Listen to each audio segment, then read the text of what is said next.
My brother James is 2 years older than me. He was the one my parents noticed. He was the one who got the new clothes and the car on his 16th birthday and the tuition for the private college he dropped out of after one semester. I was the quiet one, the responsible one, the one who did not ask for things. I loved my brother. I still love him in a way. He is not cruel. He is just selfish, in the way only a golden child can be. He expects the world to open doors for him. He expects people to say yes. He expects to be taken care of. His wedding was 3 years ago. It was a massive affair. 200 guests. A venue that cost more than my car.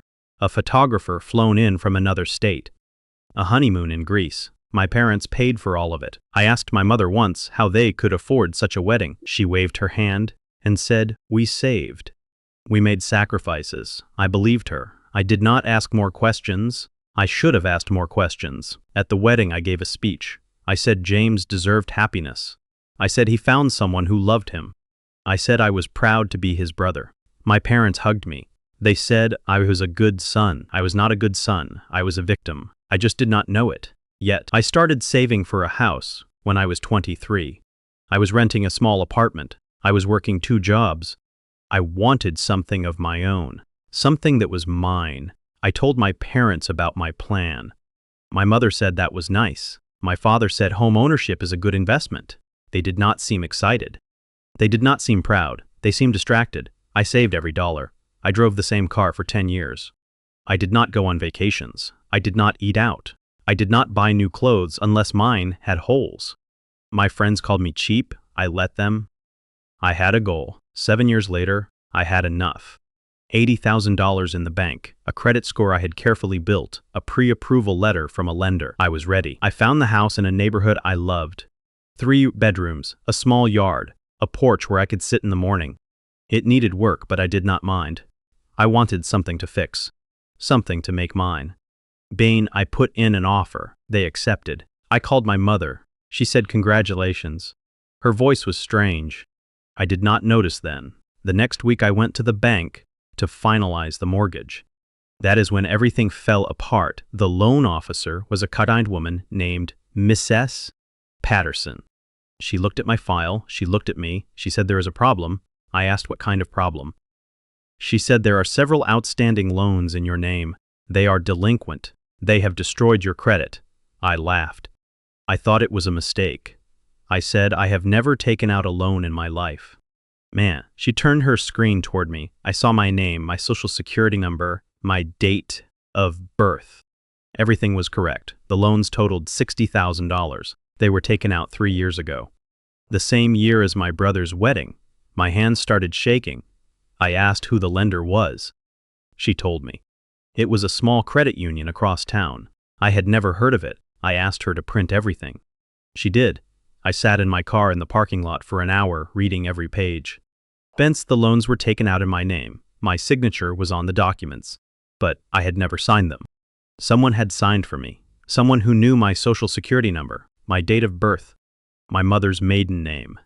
Everything someone would need to steal my identity. Someone like my parents. I called the credit union. I explained the situation. They said they would investigate. I did not wait for their investigation. I drove straight to my parents' house. My mother was in the kitchen when I arrived. She smiled when she saw me. She asked if I wanted lunch. I did not answer. I put the loan documents on the counter. I said, "Explain this." She looked at the papers. Her face did not change. She looked up at me and said, "I do not know what that is." I said, "These are loans taken out in my name 3 years ago. The same year you paid for James's wedding. My signature is on them. But I did not sign them." She went quiet. I said, "Did you do this?" She started crying. That was her weapon. Tears. They had worked when I was a child. They did not work now. She said we had no choice. James wanted a nice wedding. He deserved a nice wedding. We could not afford it. We did not know what else to do. I said, "You stole my identity. You committed fraud. You ruined my credit. I just lost a house because of you." She said we were going to pay it back. We just needed time. I said 3 years. You had 3 years. You did not pay a single payment. She had no answer. My father came in from the garage. He saw the papers. He saw my mother crying. He looked at me and said, "Do not blame her. This was my idea. I said, you both did this. You both stole from me. He said, we are family. Family helps each other. I said, you did not ask for help. You stole. You committed a crime. You used my name without my permission. He said, we will pay it back. I said, it is too late. The damage is done. My credit is destroyed. I cannot buy a house. I cannot get a car loan. I cannot do anything. He said, we will figure it out. I looked at him. I looked at my mother. I did not see my parents anymore. I saw two people who had decided my future was worth less than my brother's wedding. I picked up the documents. I walked out. I did not look back. I spent the next week learning everything about identity theft. I learned about credit reports and fraud alerts and police reports. I learned that I had options, hard options, options that would hurt my family. But options I called a lawyer. Her name was Diane. She specialized in financial fraud. She listened to my story without interrupting. When I finished, she said, you have a strong case. I asked what that meant. She said, your parents committed felony fraud. They used your identity without your consent. They signed your name on legal documents. They took out loans they never intended to repay. You could press charges. They could go to prison. I sat in silence. Man. She said you could also sue them for the full amount plus damages. They would lose their house, their retirement, everything. I asked if there was another way. She said you could report the fraud to the credit bureaus. The loans would be removed from your record. Your credit would be restored. But that would require filing a police report. It would require naming your parents as the perpetrators.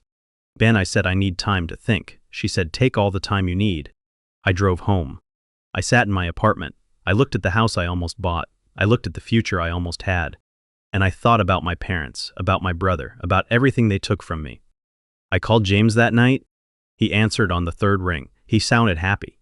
He was always happy. His life was easy. I said, did you know? He said, no, what? I said, about the loans. About mom and dad stealing my identity to pay for your wedding. He was quiet for a long time. Then he said, I did not know. I swear I did not know. I said, did you ever wonder how they paid for everything? 200 guests. Greece. A photographer from another state. He said, I thought they saved. I thought they had money. I said they did not have money. They used my name. They took out loans in my name. They ruined my credit. I lost a house because of you. He said, do not say that. Do not say because of me. Band, I said, whose wedding was it? He started crying. He said he was sorry. He said he would pay me back. He said he did not know. I believed him. I believed he did not know. My parents protected him from everything, even the truth. Mond, I said, if you want to pay me back, then come with me to the police station. Tell them what happened. Tell them you did not know. Tell them your parents stole from me. He said, I cannot do that. They are our parents. I said, they are your parents. I am not sure what they are to me anymore. He said, please do not do this. Please. We can figure something out. I said, you had 3 years to figure something out. None of you did anything. Bend, I hung up. I spent another week thinking. I talked to my lawyer again. I talked to a therapist. I talked to myself in the mirror late at night, trying to decide what kind of person I wanted to be. If I pressed charges, my parents would go to prison. They were in their 60s. They would not survive prison. They would lose everything. Their house, their retirement, their reputation, everything they spent their lives building. If I sued them, they would lose their house anyway. They would be bankrupt. They would die in debt. If I reported the fraud to the credit bureaus, my parents would be investigated. They would still face consequences. Possibly prison, possibly fines, possibly nothing. It was uncertain, or I could do nothing. I could let them keep the money. I could rebuild my credit slowly over years. I could start over from zero. I could forgive them and move on. I sat in my apartment for 3 days. I did not leave. I did not answer calls. I just sat and thought. On the 3rd day, I got a letter from my brother, handwritten, pages of apologies, pages of promises. He said he would sell his car. He would sell his wedding ring. He would work 2 jobs. He would pay me back every penny. He said, please do not destroy our parents. They are old. They made a terrible mistake. They were trying to give me something beautiful. They did not know how to say no. I read the letter 3 times. Then I made my decision. I called my parents. I told them to come to my apartment. They came. They looked smaller than I remembered. Older. Frightened. I sat them on my couch. I sat across from them. I said, I am not pressing charges. I am not suing you. I am not filing a police report. My mother started crying with relief. My father put his head in his hands. I said, but there are conditions. They looked at me. I said, you will transfer the deed to your house to my name. You will sign over your retirement accounts. You will sell everything you own if you have to. You will repay every dollar you stole from me. My mother said, but we will have nothing. I said, you should have thought of that before you stole from your son. My father said, we cannot do that. I said, then, I call the police tonight. You can explain to a judge why you committed fraud against your own child. They agreed. I had my lawyer draw up the papers. My parents signed over their house, their savings, their future. It was not worth $60,000. It was worth more. But I did not care about the money. I cared about what they took from me: trust, security, the belief that family protects you. They gave me everything, and I let them keep their freedom. That was more than they deserved. It has been 2 years now. My credit is restored. The loans are gone. I bought a house last spring, a different house, not the one I lost. A better one, a house I paid for myself. My parents live in a small apartment across town. They are not poor, but they are not comfortable. They call me sometimes. I answer sometimes. We do not talk about what happened. There is nothing left to say. My brother paid me back. Not the full amount, but enough. He sold his car and his ring and his honeymoon photos. He works 2 jobs now. He says he is trying to be a better person. I believe him, and I do not know if I forgave them. I do not know if forgiveness is something I owe. I know I stopped being angry. That is different from forgiving. Anger takes energy. I needed my energy for building something new. I built a garden in my backyard. I planted vegetables and flowers and a small tree. I sit on my porch in the morning and watch the sun come up. I think about the person I was before I found out, trusting, naive, believing that blood meant safety. I am not that person anymore. I am someone who knows that family is not about what you are given. It is about what you choose, and I choose people who choose me. My parents took out loans in my name for my brother's wedding. I found out when I tried to buy a house. I did not destroy them, but I took back what was mine. My future, my peace, my life, and that was enough. If you are going through something similar, here is my advice. Check your credit. Today, right now. Do not assume the people who love you would never hurt you. Do not assume blood protects you. Protect yourself, and if you find out someone stole from you, do not. Let guilt stop you from taking back what is yours. They made a choice. You get to make yours. I gave my parents a chance to do the right thing. They did not take it, so I took what was mine, not revenge, not cruelty, justice. They wanted a beautiful wedding for their favorite son.